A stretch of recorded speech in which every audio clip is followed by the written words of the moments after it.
Chapter 16. 2038. Inside the lab, a rotating emergency beacon flashed, and a buzzer sounded. A robotic woman's voice spoke through the overhead speaker. "Historical change occurred," it said. Zack sat up on the triple scan table and put his feet on the floor. He stared at the holoprof and asked, "What on earth does that mean?" "History has changed," replied the holoprof. "How? I've not been anywhere, and I've only been laid on the table for 10 minutes. 10 minutes for you, but it could have been an entire lifetime for your time clone," replied the professor. "When Latimer copies you and sends you back in time, you wouldn't notice anything different. But in reality, the time clone that arrives in a different time and space can make plenty of changes," replied the professor. "What are the changes?" asked Zack. "I have compared the original version of history received from your brain and actual events, and there have been the following changes. 1. Rebecca Drummond is no longer in jail. 2. Records show that Rebecca Drummond was never considered a suspect in the dam bombing. Instead, video footage of a man fitting your description was issued, and an arrest warrant was declared 1 month after the flood. The warrant was overturned because historical records show that your body was found and drowned, a victim of the flood." "What?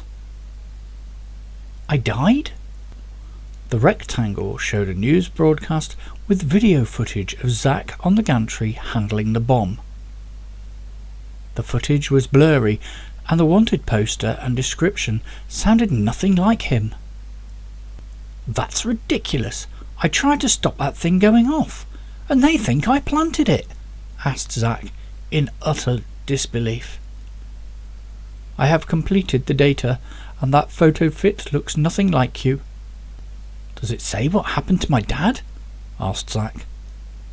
"The only data pertaining to the whereabouts of Michael Dean Drummond is that he was never found, presumed dead when the dam collapsed, along with over 10,000 other people," said the holoprof. "I have got to find him," replied Zack. "You said I can break the rules. Does that mean I can go back again?" "Of course. Just be aware that although you may meet yourself, and that will be okay for you, other people may become confused if they see you both together, and that will get you noticed. Don't forget your main mission. You have to destroy Latimer." Half listening and not taking much in, Zack's stomach grumbled. "Got it. I'm starving. Have you got anything to eat?" "There is a vending machine in my office," replied the hologram, pointing towards the computer suite. "Just kick the bottom of the machine." Zack walked across to the computer room, gave the machine a swift kick, and the door popped open. He grabbed a fizzy drink, a tin of rice pudding, some salty snacks, and a berry pop bar, then sat in a computer chair and ate. While he ate, he sat there wondering how he could have made such a difference if all he had done was laid on a table and pressed a button. "While you are eating, allow me to show you what happened to your time clone." The holoprof's video window appeared, and Zack watched as hundreds of data windows cascaded in the air. There were photos and video recordings, CCTV footage, internet articles, and more. The professor then converted all the findings into a simulated video to show Zack what happened.